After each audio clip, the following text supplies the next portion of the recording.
Hello प्यारे बच्चों। तो लास्ट लेक्चर में हमने आपकी बुक की एक्सरसाइज 3.5 को स्टार्ट किया था। क्वेश्चन नंबर 1, 2, 3 को कंप्लीट कर लिया था। आज के इस लेक्चर के सेशन में हम स्टार्ट करेंगे क्वेश्चन नंबर 3.5 का क्वेश्चन नंबर 4। तो without wasting any time let's learn something.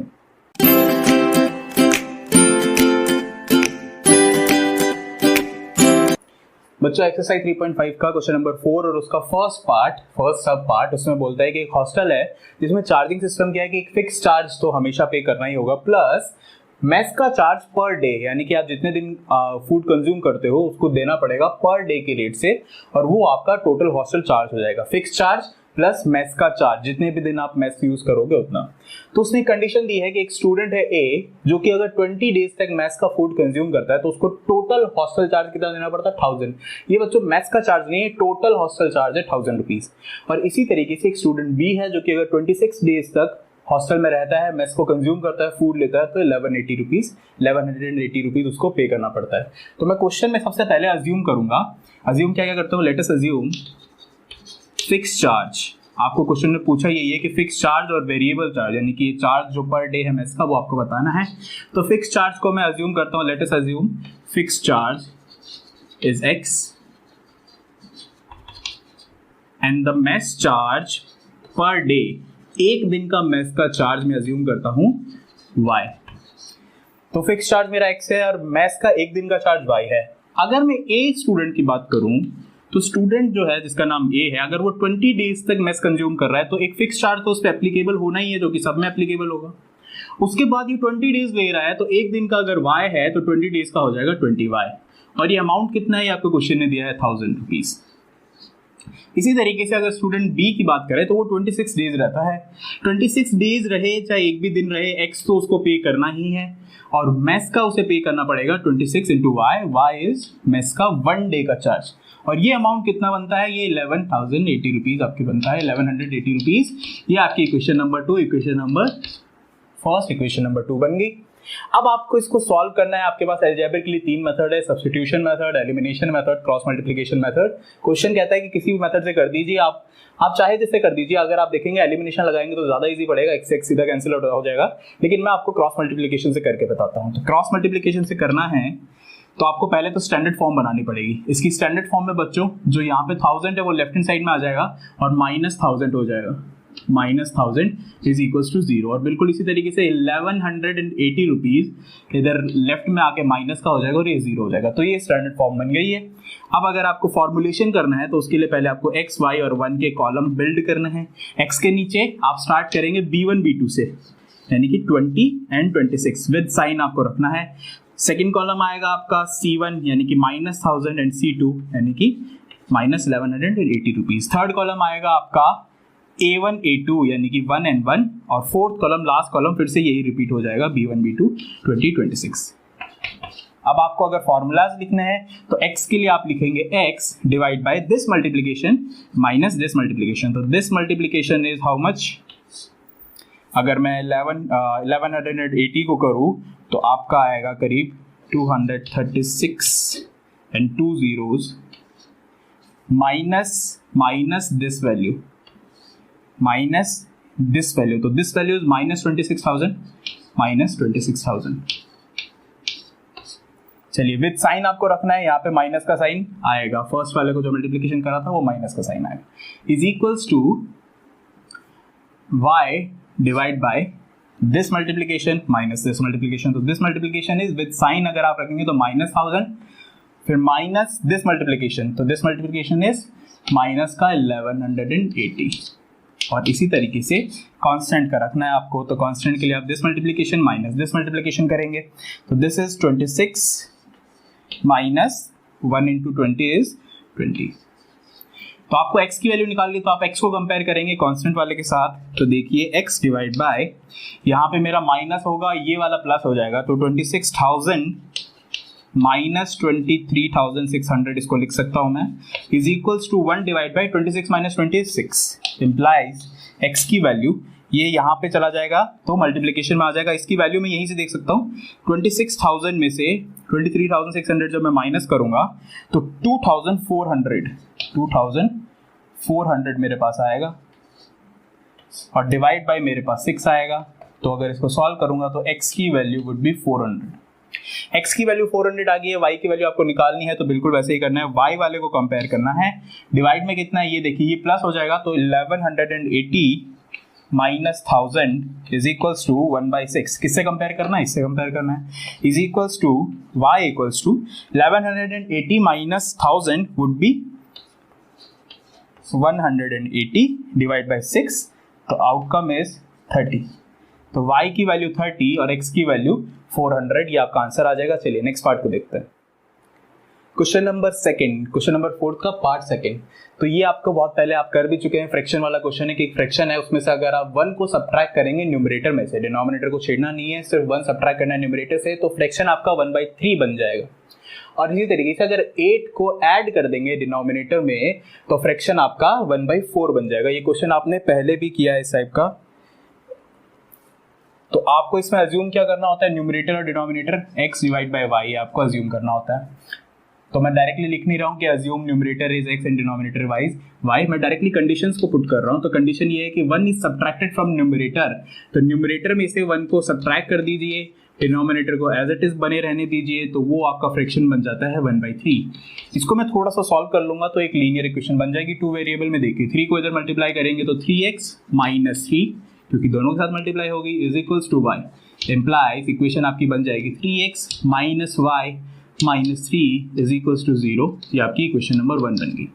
Second condition को भी इसी तरीके से रखेंगे, उसमें बोला है आपको 8 को ऐड करना है डिनोमिनेटर में, तो न्यूमरेटर को कुछ भी नहीं छेड़ना, x का x लिखना है, और डिनोमिनेटर में 8 को ऐड करेंगे तो y प्लस 8 हो जाएगा, विच इज 1/4। ये आपको क्वेश्चन में गिवन है। अब आपको इसे सॉल्व करना है क्रॉस मल्टीप्लिकेशन से। 4x equals to y plus 8, y plus 8 की मल्टीप्लाई 1 से होगी, एज इट इज रहेगा। थोड़ा सा इसको मैं रीअरेंज कर लूंगा तो 4x minus y minus 8 equals to 0। ये मेरा सेकंड इक्वेशन हो गया। इसे सॉल्व करना है किसी भी मेथड से कर सकता है, मैं क्रॉस मल्टीप्लिकेशन मेथड से करके बता देता हूँ। तो क्रॉस मल्टीप्लिकेशन के लिए पहले आप कॉलम बनाएंगे x, y एंड 1। x के नीचे लिखना स्टार्ट करेंगे b1 b2, दोनों को विद साइन रखना है -1 एंड -1। चलिए उसके बाद c1 c2, c1 is -3, c2 is -8। उसके बाद a1 a2 यानी कि 3 एंड 4, और फिर से b1 b2 -1 -1। फॉर्मूला कैसे बनाएंगे, this multiplication minus this multiplication is x, this multiplication minus this multiplication is y, and this multiplication minus this multiplication is 1। तो x divide by this multiplication, this is -1 multiply by -8 is +8, minus का sign -1 into -3 is plus का 3, तो आपके पास 8 - 3 बन जाएगा। y के लिए भी इसी तरीके से आप लिख सकते हैं, -3 multiply by 4 is -12, -8 multiply by -3 is -24 bracket में। चलिए विद साइन रखना है, माइनस का साइन अलग से है। चलिए 1 के लिए लिखेंगे 3 - 1, 3 इंटू -1 दैट इज -3, माइनस का साइन 4 इंटू -1 दैट इज -4।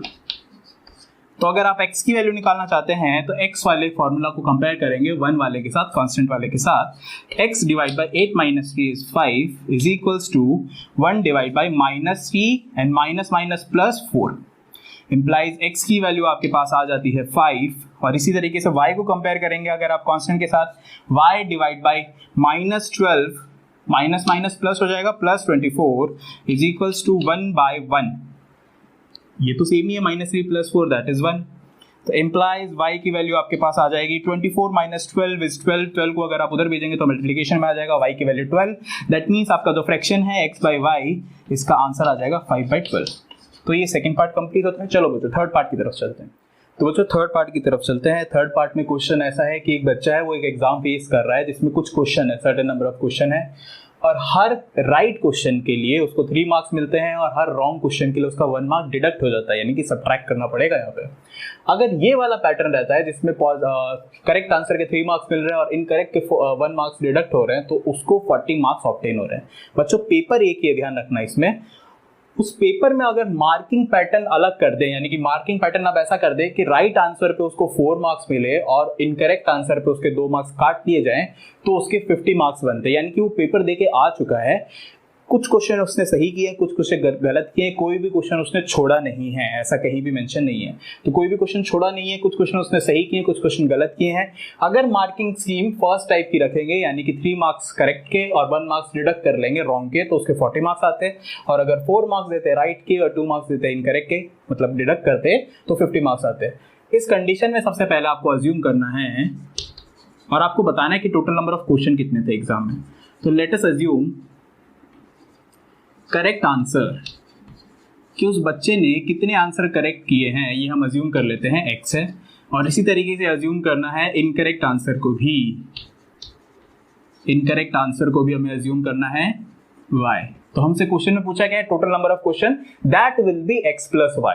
इस तरीके से आपको आगे बढ़ना है। फर्स्ट कंडीशन जो दी है उसके हिसाब से अगर 3 मार्क्स मिल रहा है हर राइट आंसर के लिए, एक क्वेश्चन राइट होता है तो 3 मार्क्स मिलते हैं। अगर बच्चे के x क्वेश्चन राइट हैं तो उसे 3x मार्क्स मिलेंगे। अगर बच्चे के एक आंसर गलत होने पे 1 मार्क कट हो रहा है तो y आंसर अगर उसके गलत होंगे तो y मार्क्स कट होंगे, डिडक्ट होंगे, तो आपको सब्ट्रैक्ट करना पड़ेगा, जितने मार्क्स उतने ऑब्टेन किए हैं उससे डिडक्ट करने पड़ेंगे। और इसका नेट सम आपको दिया गया है 40 मार्क्स। अगर ये मार्किंग स्कीम रहती है तो 40 मार्क्स आपको क्वेश्चन ने बोला है। अगर मार्किंग स्कीम कुछ इस तरीके की रहती है कि हर करेक्ट आंसर पे 4 मार्क्स है और उसने x करेक्ट किए हैं तो 4x मार्क्स उसे मिलेंगे, और हर इनकरेक्ट पे 2 मार्क्स को डिडक्ट करना है तो 2 मार्क्स एक का y का हो जाएगा 2y, और ये आपको डिडक्ट करना है यानी कि सब्ट्रैक्ट करना है। और ऐसी मार्किंग स्कीम में उसको 50 मार्क्स मिल रहे हैं। तो ये आपके पास इक्वेशन बन गई है, 2 फर्स्ट एंड सेकंड। इसकी आप स्टैंडर्ड फॉर्म सबसे पहले लिख लेंगे, यानी कि सारी की सारी टर्म को आप लेफ्ट हैंड साइड में लिख लेंगे। तो स्टैंडर्ड फॉर्म आपकी बनेगी 4x - 2y - 50 = 0। चलिए इक्वेशन 1 इक्वेशन 2 आपके पास में है, आप जिस चाहे मेथड से कर सकते हैं। मैं क्रॉस मल्टीप्लिकेशन से बता देता हूँ। क्रॉस मल्टीप्लिकेशन के लिए आपको सबसे पहले फॉर्मूला फॉर्म करने के लिए कॉलम बनाने हैं x, y एंड 1 के। x के नीचे कहाँ से स्टार्ट होगा, b1 b2 से, तो b1 is -1 and b2 is -2। उसके बाद आपको लिखना है c1 c2, तो c1 is -40, c2 is -50 with sign आपको लिखना है। उसके बाद a1 a2 आ जाएगा 3 एंड 4, और फिर से b1 b2 आ जाएगा, यानी कि -1 एंड -2। यहाँ से आप फॉर्मूला बनाएंगे x डिवाइड में क्या आएगा, this multiplication minus this multiplication, यानी x divide by this multiplication is -1 into -50 is plus का 50, माइनस का sign this multiplication into this, यानी -40 into -2 that would be plus का 80। चलिए इसी तरीके से y के लिए कोई भी आपको लिख देना है। y के लिए आप क्या लिखेंगे, minus this multiplication minus this multiplication, तो this multiplication is -40 into 4 that will be -160, minus का sign -50 into 3 that would be -150। चलिए अब कांस्टेंट के लिए यानी कि 1 के लिए भी आप लिख देंगे। 1 के लिए लिखेंगे this multiplication minus this multiplication, this multiplication is -6, minus का साइन 4 इंटू -1 -4। तो आपके पास अगर आपको x की वैल्यू निकालना चाहते हैं तो x divide by this fraction 50 - 80 is -30 is equals to 1 divide by -6, उसके बाद माइनस माइनस प्लस हो जाएगा तो -6 + 4, -6 + 4 would be -2, that means x would be -30 divide by -2 implies x would be 15। और अगर आप इसी तरीके से y की वैल्यू निकालना चाहते हैं तो y वाले को कंपेयर करेंगे 1 के साथ, y डिवाइड बाय माइनस का 160 और ये प्लस हो जाएगा प्लस का 150, तो इट वुड बी माइनस का 10, माइनस का 10 इज इक्वल्स टू माइनस का 1/2, आप पहले ही निकाल चुके हैं। इंप्लाइज y की वैल्यू आ जाएगी माइनस का 10 डिवाइड बाय माइनस का 2, कैंसिल आउट हो जाएगा, y की वैल्यू आ जाएगी 5। तो आपके पास x की वैल्यू 15, y की वैल्यू 5, आपको निकालना है total number of questions. x आपको बता रहा है करेक्ट कितने हुए और y आपको बता रहा है इनकरेक्ट कितने हुए। तो अगर आपको टोटल निकालना है यानी कि आपको x प्लस y के एक फॉर्म में आंसर देना है तो it would be 15 + 5 that is 20। तो बच्चों हमने क्वेश्चन नंबर 4 के थर्ड पार्ट तक कंप्लीट कर लिया है, बाकी के पार्ट करेंगे अगले सेशन में। Until then the class 24 learn and score.